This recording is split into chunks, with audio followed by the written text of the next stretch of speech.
കണ്ണു കാണാൻ പേരല്ലേ ഗുരുവായൂരപ്പ. അയ്യോ എന്നെ കൊല്ലല്ലേ കൊല്ലല്ലേ.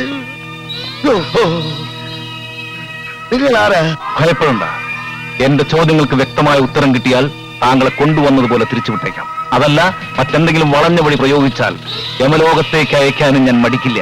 അയ്യോ ഈ വെള്ളവ കുഞ്ഞുകുട്ടി പരാതിയിലക്കാരനാണ്. എന്ത് ചോദ്യം വേണമെങ്കിലും ചോദിച്ചോ, ഞാൻ കിളി പോലെ ഉത്തരം പറയാതെ. എന്നെ ഇതിനു മുമ്പ് നിങ്ങൾ കണ്ടിട്ടുണ്ടോ? മുഴുവനും കണ്ടിട്ടില്ല, ഇത്രയും ഭാഗം കണ്ടിട്ടുണ്ട്. എങ്ങനെ? പ്രതിമയുടെ രൂപത്തില്. നിങ്ങൾ ശരിക്കും ആരാ? പ്രേതമോ മനുഷ്യനോ? മാൻറേ, ജൂനിയർ മാൻറേ. ഇത്രയും കാലം പ്രതിമയുടെ രൂപത്തിൽ വന്ന് ഉപദ്രവിച്ചത് പോരാഞ്ഞിട്ടാണോ ഇപ്പൊ മനുഷ്യ രൂപത്തിൽ വന്നിരിക്കുന്നത്? നിങ്ങൾക്ക് എന്താ വേണ്ടത്? എനിക്കെന്നെ വേണം. വില്യം ഗ്രാൻഡ് തീർത്ത എന്റെ ഒട്ടുപ്രതിമ വേണം. തരാൻ പ്രയാസമാണെന്ന് എനിക്കറിയാം. അതുകൊണ്ട് ഞാനൊരു വ്യവസ്ഥ വയ്ക്കാം. എനിക്കെന്നെ കിട്ടുമ്പോൾ നിങ്ങൾക്ക് ഞാൻ 5 ലക്ഷം രൂപ തരും. 5 ലക്ഷം രൂപയോ? ശരി, തർക്കിക്കുന്നില്ല. 10 തന്നേക്കാം. 10? ഞാൻ 15 ചോദിച്ചാലോ? അടിച്ച് നിന്റെ 32 പല്ലും കാഞ്ഞു കൊന്ന് കായൽ താഴ്ത്തും. സ്നേഹിക്കുന്നവർക്കും വിശ്വസിക്കുന്നവർക്കും ഞാൻ ദൈവമാണ്, മറിച്ചായാൽ പിശാചും. ആ പ്രതിമ തിരിച്ചു തന്നാൽ പറഞ്ഞ പണം എനിക്ക് തരുമെന്ന് ഉറപ്പാണോ? മാൻഡ്രേക്ക് ഒരിക്കലും പാഴ്വാക്ക് പറയാറില്ല. എങ്കിൽ 2 ദിവസത്തിനുള്ളിൽ നിങ്ങൾ പറയുന്ന സ്ഥലത്ത് ഞാനത് എത്തിച്ചു തരാം. എന്താ, സമ്മതമാണോ? ഓക്കെ, പക്ഷെ വാക്ക് മാറിയാൽ നിങ്ങൾക്ക് എന്ത് സംഭവിക്കുമെന്നറിയാമോ? ഈശ്വര, ഇത്രയും വിലയുള്ളൊരു സാധനമായിരുന്നോ കൂടോത്രം പറഞ്ഞ് നമ്മൾ ഒഴിവാക്കിയത്? 10 ലക്ഷം രൂപയെന്ന് കേട്ടപ്പോ പ്രതിമ നമ്പ്യാരുടെ പക്കലാണെന്നുള്ള വിവരം ഞാൻ മിണ്ടിയില്ല. നമ്മുടെ ഭാഗ്യത്തിലാണ് ഞാൻ അവരെ വഴി വെച്ച് കണ്ടത്. പാട്ടുപാടി സമ്മാനമായി കിട്ടിയ ആ സാധനം പ്രതിഭ വീട്ടിലേക്ക് തന്നെയായിരിക്കും കൊണ്ടുപോയിരിക്കുക, അത് ഉറപ്പാ. ആ സാധനം അവിടെ നിന്ന് എങ്ങനെയെങ്കിലും ഒഴിവാക്കാൻ വേണ്ടി നമ്പ്യാര് കാത്തിരിക്കായിരിക്കും. എന്നാലും ഇനി അതും ചോദിച്ചോണ്ട് അങ്ങോട്ട് ചെന്നാ നമ്പ്യാർക്ക് സംശയം തോന്നുമല്ലോ. നീ ഇപ്പൊ എന്താ ചെയ്യാ? അതിലൊക്കെ വഴിയുണ്ട്, നീ കണ്ടോ. പ്രതിമ വിൽക്കാനുണ്ടോ? പ്രതിമ വിൽക്കാനുണ്ടോ? പ്രതിമ പഴയതും പുതിയതുമായ പ്രതിമ വിൽക്കാനുണ്ടോ? പ്രതിമ കയ്യും കാലും ഇല്ലാത്ത പ്രതിമ എടുക്കാൻ ആൾക്കാരായി തുടങ്ങി.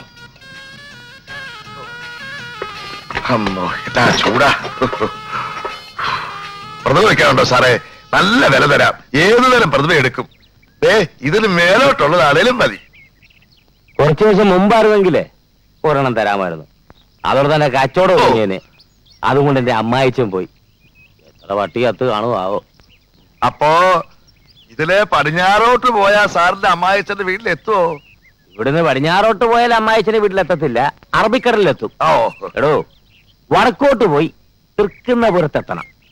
അവിടെ ചെന്ന് മേനോ സാർ വീടാന്ന് ചോദിച്ചാൽ ആരും കാണിച്ചു വന്നേ. പട്ടിമേനന്റെ വീടെന്ന് ചോദിച്ചാ മതി. ഓ, പട്ടിമേനൻ. അതിരിക്കട്ടെ, തനിക്കെന്താ ഈ പ്രതിമ? അതെന്റെ ഹോബിയാ സാറേ. വീട് അലങ്കരിക്കാൻ വേണ്ടി ഞാൻ അത് മറിച്ചു വിൽക്കും. തന്റെ ശബ്ദം എവിടെയോ കേട്ട മാതിരി ഉണ്ടല്ലോ. അതെ സാറേ, ഞാൻ മിമിക്രിക്കാരനായിരുന്നു. ഈ പലരുടെയും ശബ്ദം അനുകരിച്ച് സ്വന്തം ശബ്ദം വരുന്നില്ല. ഓഹോ, അപ്പൊ താൻ ആ നക്കി പാരപ്പിളയുടെ വീട്ടിലും പോയി കാണും. അത് അവന്റെ ശബ്ദത്തിന്റെ ചൊവ്വ. അപ്പൊ വരട്ടെ. ചെല്ല്. അതെ, വരണ മകനെ, നിന്റെ അപ്പനാ പാരപ്പിള്ള. ആ പ്രതിമയൊന്ന് കളയാൻ വേണ്ടി ഈ ഇളവൻ വട്ടം കിടക്കി നടക്കുകയായിരുന്നു. അത് കയ്യിൽ നിന്നെടുത്ത് കളഞ്ഞപ്പോ ആവശ്യക്കാരൻ ചാക്കുമായിട്ട് വരുന്നു. ഭഗവാനെ ഭക്തവത്സല, എല്ലാം നിന്റെ മായ. ഇവിടെ പ്രതിമയില്ല, വേണേ 2 പട്ടിയെ തരാം. വേണ്ട, ഒന്നാമത് പട്ടി നമുക്ക് കറാമാണ്. അതുമല്ല, കാശ് കൊടുത്ത് കളിക്കുന്ന പട്ടി ആരെങ്കിലും പേടിക്കും. നമുക്ക് പ്രതിമ മതി.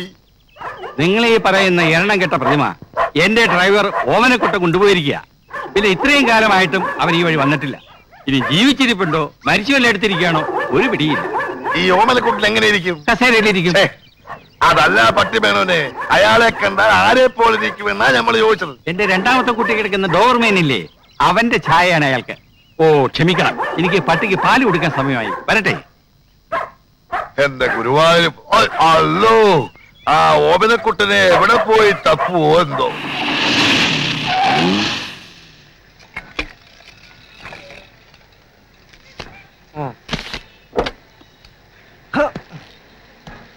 കടക്കാരൻ മരിച്ച ലക്ഷണമാണ്. ആ ഹലോ ചേട്ടാ. വരുന്നു. ഒരു പാക്കറ്റ് 555 ഇല്ല. അയ്യോ, 555 കാണുമോ? അതുമില്ല. ഒരു പാക്കറ്റ് സിംഗിൾ 5 വാങ്ങി വെച്ചൂടോ? ശ്രമിക്കാം. അടച്ചിട്ട് മണലി വരാൻ പോടെ ഇറക്കാം. മുയലാളി മുതലാളി ട്രിപ്പിൾ 5 ഈ നാട്ടിലും കിട്ടുമെന്ന് തോന്നുന്നില്ല. ആ. അയ്യോ,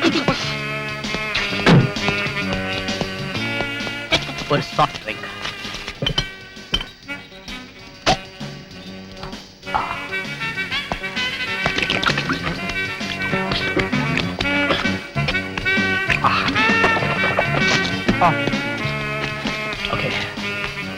ചില്ലറയില്ല, ബാക്കി താനെടുത്തോ. ഇതിന്റെ ബാക്കി കുടിച്ചോ. 100 രൂപ ഇങ്ങട്ടാ. ഈ 10 രൂപ പിടിച്ചോ, അതിന്റെ ബാക്കി എടുത്തോ.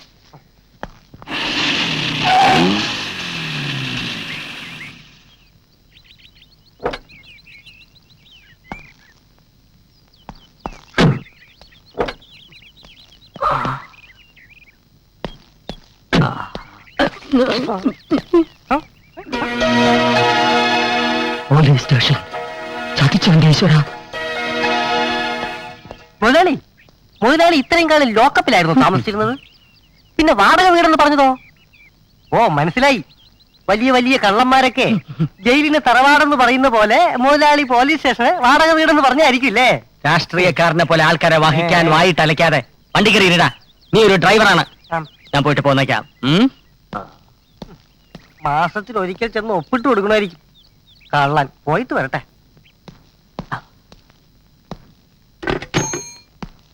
Good morning. ഞാൻ ഇവിടുത്തെ പഴയ ഒരു അന്തേവാസിയാ. ഏതാ സെക്ഷൻ? മോഷണോ പിടിച്ചോ? അയ്യോ, അന്തേവാസി എന്ന് പറഞ്ഞത് ഈ വീട്ടിൽ മുമ്പ് താമസിച്ചിരുന്ന വാടകക്കാരൻ എന്ന നിലയിലാണ്. ഓ, മനസ്സിലായി. ഡ്രൈവർ ഓമനക്കുട്ടൻ. അതെ. ഡ്രൈവർ ഇവിടെ മതിയാക്കി താനെന്താ സർക്കസിൽ ചേർന്നോ? എന്താ സാർ അങ്ങനെ ചോദിച്ചത്? ഞാൻ അഭ്യാസമൊന്നും കാണിച്ചില്ലല്ലോ. ഈ ബഫൂൺ വേഷം കണ്ടിട്ട് ചോദിച്ചതാ. താൻ അഭ്യാസിയാണെന്ന് എനിക്കറിയാം. നിന്ന നിൽപ്പ് മുങ്ങുന്ന അഭ്യാസി. അയ്യോ, ഞാൻ മുങ്ങിയതല്ല, വിഴുങ്ങാൻ പോയതാ. വിഴുങ്ങാനോ? അതെ, ഹൈദരാബാദിൽ ആസ്മയ്ക്കുള്ള ഒരു മീൻ വിഴുങ്ങാൻ പോയതാ. ആസ്മ മാറണമെങ്കിൽ മീൻ മാത്രം വിഴുങ്ങിയാൽ പോരായിരുന്നു ഓമനക്കുട്ട. 4-5 മാസത്തെ വാടക കൂടി വിഴുങ്ങണോ? കുടിശ്ശിക തീർത്ത് ഇവിടെ തന്നെ താമസിക്കാൻ വേണ്ടി വന്നാ. ഓമനക്കുട്ട, താൻ ആദ്യം ആ വീട്ടുടമസ്ഥന്റെ കുടിശ്ശിക മുഴുവൻ തീർത്തുകൊട്. ഇവിടെ താമസിക്കുന്ന കാര്യം 5 കൊല്ലം കഴിഞ്ഞിട്ട് ചിന്തിച്ചാ മതി. 5 കൊല്ലോ? 5 years? സർക്കാർ കാര്യമല്ലേ. പുതിയ പോലീസ് സ്റ്റേഷന്റെ പണിയൊക്കെ എപ്പോഴാ തീരുകയെന്നൊന്നും പറയാൻ പറ്റില്ല. എന്താ ഇവിടെ തന്നെ താമസിക്കണമെന്ന് നിർബന്ധമാണോ? അല്ല, സാറും പോലീസുകാരന്മാരും കൂടും കുടുക്കെടുത്തോണ്ട് ഒഴിഞ്ഞു എന്നാലേ എനിക്കിവിടെ. ഓഹോ, അപ്പൊ പോലീസിന്റെ കുടുക്കൊഴിപ്പിച്ച് താമസിക്കാൻ വന്നിരിക്കുകയാണല്ലേ? വേറെ വഴിയൊന്നുമില്ലല്ലോ. ഇടിച്ചിട്ട് നട്ടല്ലേ നോക്കും. പോടാ. അപ്പോ ഇരിക്കട്ടെ, ഇങ്ങനത്തെ ഒന്നും എടുക്കണ്ട, രണ്ടും എടുക്കണ്ട. ഇവന്റെ സാധനം സമിക്കുന്നില്ലേ? ഒരു മുട്ടത്തിലും പ്രതിമ എല്ലായിടത്തിലും പോകാൻ പറ. അത് ഇവിടെ ഇരുന്നോട്ടെ. പിടി. അതെ, അതുകൂടെ എടുത്തോണ്ട് പോ. അല്ല, ചൊല്ലി. ആ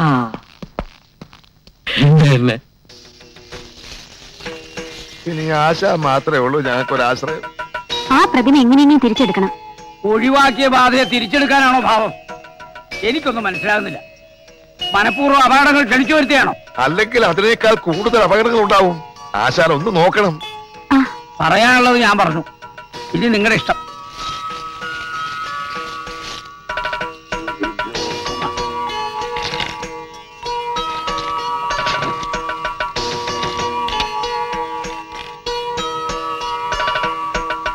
വടക്ക് കിഴക്ക് ദിക്കിലൂടെ ഈ വസ്തു സഞ്ചരിച്ചുകൊണ്ടിരിക്കുക.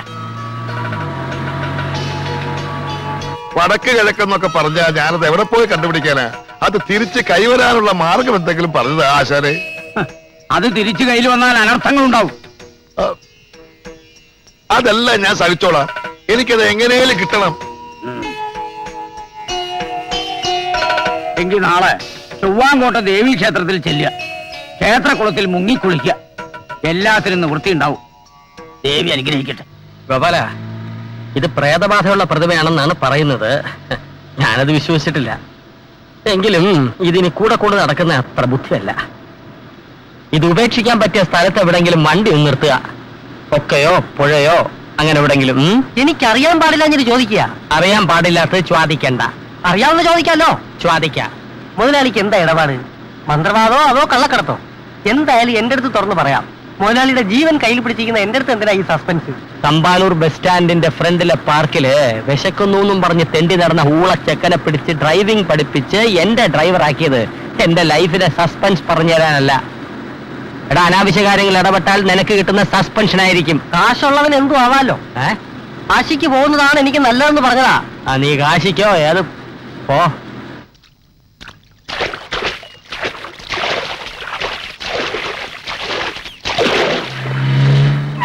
അയ്യോ, കൊക്കയോ പുഴയോ എന്താന്ന് അറിയില്ല, പക്ഷെ വെള്ളമുണ്ട്. ആ മുട്ട തലയെടുത്ത് പുഴയിലോട്ട് തള്ളി മുതലാളി.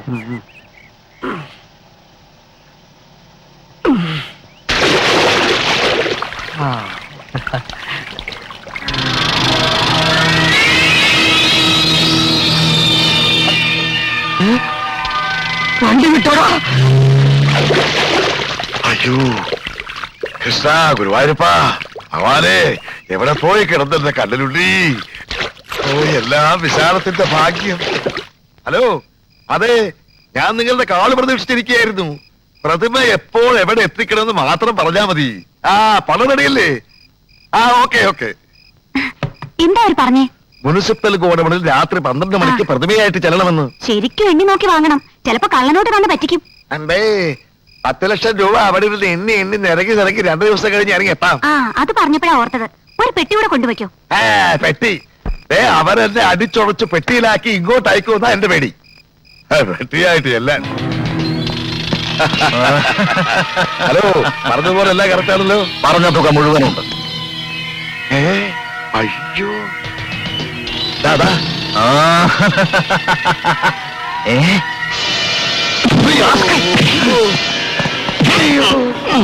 പ്രതിമ എന്തിനാണ് ആ കാലപാഠം പാരെ എന്നെ തല്ലണത്? സത്യം പറ, ഇതിനകത്തുണ്ടായിരുന്ന വൈരങ്ങൾ എവിടെ? വൈരങ്ങളോ? എനിക്കറിയില്ല. അയ്യോ, ഇവനെ വണ്ടിയിടാം. അയ്യോ, ജോർജ് പറഞ്ഞത് ശരിയാണല്ലോ. അലർത്തേക്ക് തുടങ്ങി.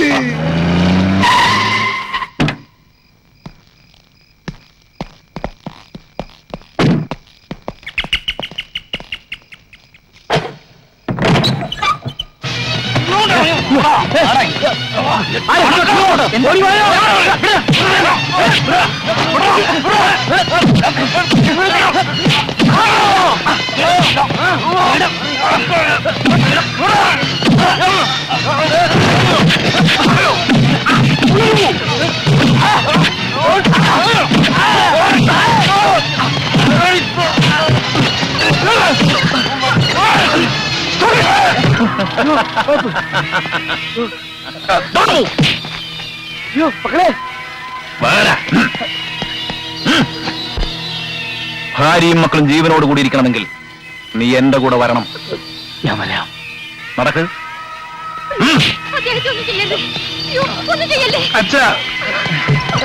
ഏറെ വണ്ടികൾ.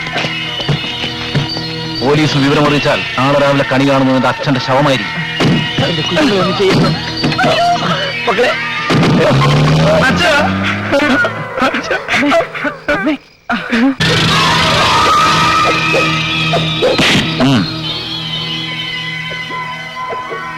നമ്പ്യാരെ, സിംഗപ്പൂരിൽ വെച്ച് എന്റെ ആൾക്കാർ താങ്കളെ ഒരു വസ്തു ഏൽപ്പിച്ചു.